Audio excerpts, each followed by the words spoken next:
Hello friends, Heidi here from Rain Country. God is good all the time. And I'm here today to talk about herbs and more for healthy teeth and gums. So just general dental care. And I'm also going to be making another batch of tooth powder. And even though I have several video recipes out there, I want to go into a little bit more detail about why I use what I use and some options. So what I'm going to do is I'm going to be reading through the list of herbs that are really good for dental care. And some of this can be used in the form of tea, drinking it, and it can help from the inside out. But a lot of this can be used for brushing your teeth with. So you can either take the herbs and powder them up and put them in your tooth powder or toothpaste, as the case may be, or you can use them in an essential oil form that can also be added either to the powder or the paste that you're going to be making. So just keep that in mind as I read through this list of items. Oh, and by the way, I'll be typing this list up and I'll also provide a link to the full written list so that you can just go there, copy, paste, or whatever, print it off from there if you need to, whatever's easiest for you to do, so you don't have to write all this stuff down. So the list is myrrh, neem, echinacea, golden seal, Oregon grapefruit, propolis, plantain, sage, white oak bark, peppermint, rosemary, thyme, fennel seed, eucalyptus, cinnamon, cloves, and turmeric. And I'm sure there's a lot more we can add to that list, but that should give you quite a few to work off of. Now, some people have used turmeric in their tooth powder. I personally would not, because I don't like the way it stains everything and it can take a while to get it off there. But I have used cinnamon or cloves before in my tooth powder, and it's already powdered up. You just add it in there and you brush with it. One of the things I wanted to bring up is how some of these herbs work is that a lot of them are naturally antiviral and antibacterial, killing off the bad bacteria that can build up in our mouths. So brushing with them is great for that. And a lot of them, as you can understand, with a lot of the ones mentioned, like the peppermint, for instance, are really great for freshening the breath, which is why that's the most common one used in toothpaste that you buy at the store. In fact, I think I forgot to mention spearmint. Spearmint's another good one you can add to that. So what I'm planning on doing today, because though I've used a couple of these in powder form and added them to my tooth powders, I want to do more experimenting with my own herbs, especially like my homegrown peppermint right here, and just powder some up and add that to it. But I want to start with just make a big batch of a plain one so I can break them up into smaller amounts and then just try a little something different with each one that I make.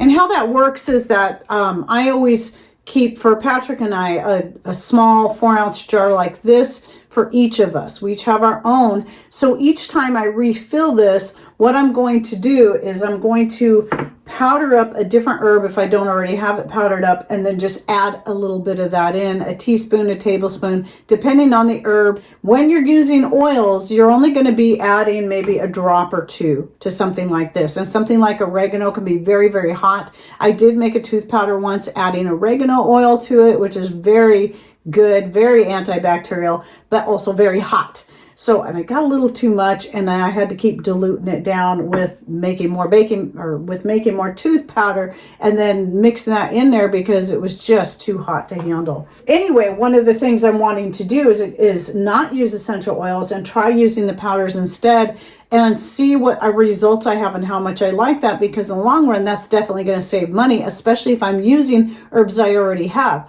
I think lemon balm would also be a great one. It would also be good at freshening the breath, and it is naturally antibiotic and antiviral as well. So even though I didn't put that in my list here, I still think that would be great. I have powdered up fennel seed and tried that, and no essential oils. And I did like that pretty good. It's just the only thing I didn't like is I didn't get the fennel seed powdered up quite well enough, and so I tend to have a lot of grittiness in there. I'm hoping to do better this time when I go do this. So I'm going to get started on this powder, and as I do so, I'm also going to be explaining each of the things I use and why, plus giving you options that you can use either instead or you can add to. And it's all going to be up to you what you want to do with that and which direction you want to go. So the basic ingredients I like to use is equal amounts. Now, since I like to always have a quart jar full, I actually just made some with peppermints. I already have a pretty full jar back there, but I'm making another one and keeping it plain. And so for this, what I like to do is take a 1/2 gallon jar and mix all my ingredients in that first, because it makes it a lot easier. Again, I'm using equal amounts, so let's start with 1 cup of baking soda. Now, baking soda is common, and you can actually brush with baking soda all by itself. I know a lot of people that have done this and done this for years without any issue. The reason I don't use baking soda alone is it can be very harsh, especially when you're using it frequently over and over. It can kind of burn your mouth. So if you're sensitive to it, diluting it down, quote unquote diluting it down with other types of powders might be your best option to keep it from being too hot, which is why I like to add a starch powder. And some people say, no, don't do that, it's bad for your teeth. I've never had issues with it. I actually like the way it turns out a lot better. In this case, I grabbed the arrowroot powder. I also sometimes use tapioca starch. So I always just look for something organic. And so what this does is by adding the starch to it, is it makes it, not only does it make it so that you're not getting so much of the baking soda and having it burn your mouth, it adds a nicer, smoother texture to the powder. Or even if you're going to turn it into a paste, it just makes it smoother. And so I really like using that. But again, that's just an option.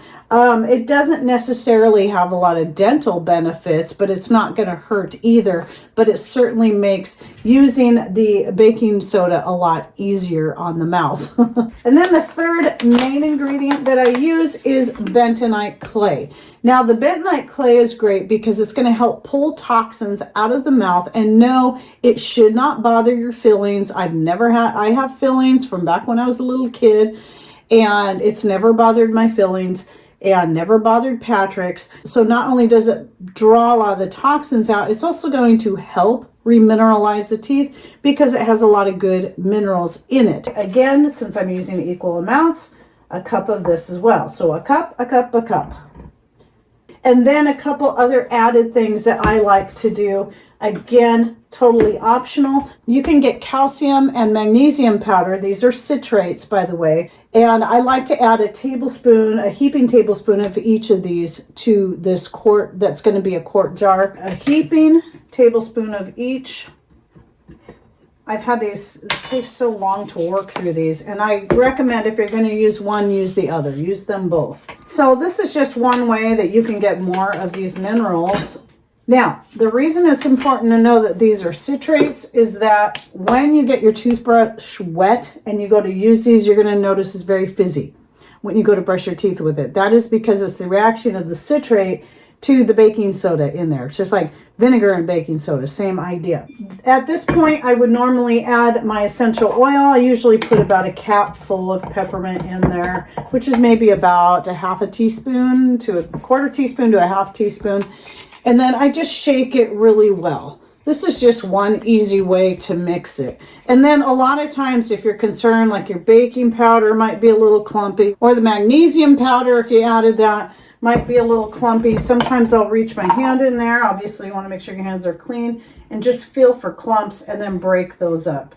Okay, then after I do that, put the lid back on and then I shake it some more. Shake it really well and do all different directions. Go back and forth like this, move it in a circle like this, and then the other way. And that's going to help ensure that you're getting it pretty well mixed. And I forgot what I was going to do so I could top this off, is I'm going to go ahead and add another 1/4 cup of each to make sure I'm topping my jar off. Okay, and then just pour this into my quart jar. So you can start with a cup, and then you can add that in there. And if after you do any of the other additions that you want to add to it, which is, it's a good idea to start with a cup. If you're going to add other powders that I'm going to be talking about in a bit. But if you're not, then add 1 1/4 cup of each of the 3 ingredients, and that should fill up your quart jar just fine. And I like using a regular mouth for this because then it makes it easier when I go to fill the smaller jar like this than using a wide mouth. And so I just keep that in the cabinet. All right, let's talk a bit about some other options that you can add to your powder that some people like to add. Now, besides the herbs that I mentioned that you can use, the powdered herbs, such as neem is one people like to use a lot. I tried it once. It was horrible. It was so bitter. So I did not do that one again. But another one is charcoal because it's also very detoxifying. But I tried that as well and hated it. I really like the bentonite clay. But you want to use bentonite clay mix like this rather than using it by itself. Oh, and then eggshell powder. One of the videos I did on my tooth powder, I tried using eggshell powder in place of using the calcium and magnesium citrates. And that was okay, but just like with the fennel seed, I couldn't quite get the eggshells powdered up as fine as I would have liked. And so it was very, very gritty and I didn't care for it. So I didn't do that again. But that is an option. That's another way you can get some more of those minerals, you know, to help remineralize the teeth when you do that. And another one I thought of would be like your orange peel powder. So I only buy organic citrus fruit, and with the orange peels in particular, I will save those and use them for multiple things. In fact, I did a video on the many uses of orange peels that I'll link to down below, and that might also be an option to add to your powder just for the flavor, if nothing else. And then now let's talk a little bit about a paste. Now, to make this into a paste, it would be as simple as adding whatever oil you want to add. A popular one is coconut oil. It is my personal favorite, using an unrefined coconut oil, but you can also use refined if you do not like the flavor of coconut. And then you can mix them together. I don't have a ratio to give you because I'm always playing around with these things. What I prefer to do is keep the coconut oil separate. And sometimes I will combine them by just, you know, putting the coconut oil on my toothbrush and then dipping it into the powder and then brushing that way. But so if you're going to combine them together, you're just going to have to play with it. I suggest starting off with equal amounts, let's say 1/4 cup of the melted coconut oil to 1/4 cup of powder, but let it get to room temperature, especially with the coconut oil, because once it sets up, it might be too hard to use. And so you might have to, especially with the powder, you might have to play with it a little bit, or even consider adding some, maybe a little bit of olive oil or sesame seed oil or some other type of oil that you really like that will make it easier for using, especially if you live in a very cool place that doesn't keep the coconut oil soft. Or, you know, a lot of times our coconut oil can get pretty hard here, even in the house. So it's another reason why I like to keep them separate, though I have made it as a paste before. And I've even taken coconut oil and mixed it with kaolin clay just to try that. And I really liked that as a paste. I don't think I added anything else to it. I tried it just like that. The kaolin clay, which is more white, mixed with the coconut oil. Now, coconut oil on its own is also really great for brushing with and excellent for dental health. Now, you may have heard of oil pulling. That's where you take an oil, like maybe a teaspoon of oil, and you put it in your mouth, and then you just swish it around in your mouth for 10 to 20 minutes. Start with 5 if that's all you can handle, and then you'll learn to build up from there. And I've done that quite a bit, but what I most frequently do is more of a combination. So I like using the coconut oil. I'll brush with it for a little bit, or even combined with the tooth powder, and just do that for a long period of time, but also then stop and just let it swish. What I have found is that even just the oil pulling alone, you can get your teeth pretty darn clean. And I find that I have a lot less calculus buildup in my teeth when I keep up on that. And I haven't been to the dentist in years. We used to get our teeth cleaned on a regular basis, but now that I have a better grasp on proper dental care, I don't have to do that. The oil pulling alone, when I first started doing that, I actually had pieces of calculus actually coming off on their own by using the coconut oil pulling. And no, it also does not pull out your fillings. So I don't know where this idea comes from that people think oil pulling is going to pull out your fillings. No, it's not going to do that. It will loosen up the calculus buildup, or the tartar, as some people call it, and help get rid of it. And it's excellent for that, but it does not pull or loosen your fillings. So what I'll do is, in that list that I'm going to be typing up, I'll also type up the basic ingredients that I put in this to make a quart. And then however you want, again, if you're wanting to add some other powders or any of the powdered herbs that I mentioned to that, just start with a single cup of each one of these, and that way you'll have room. Or you can make smaller amounts, by the way. You can do a quarter cup of each thing, and so that you can work with it, or even a tablespoon of each, just so you can try it, because you may not even like it.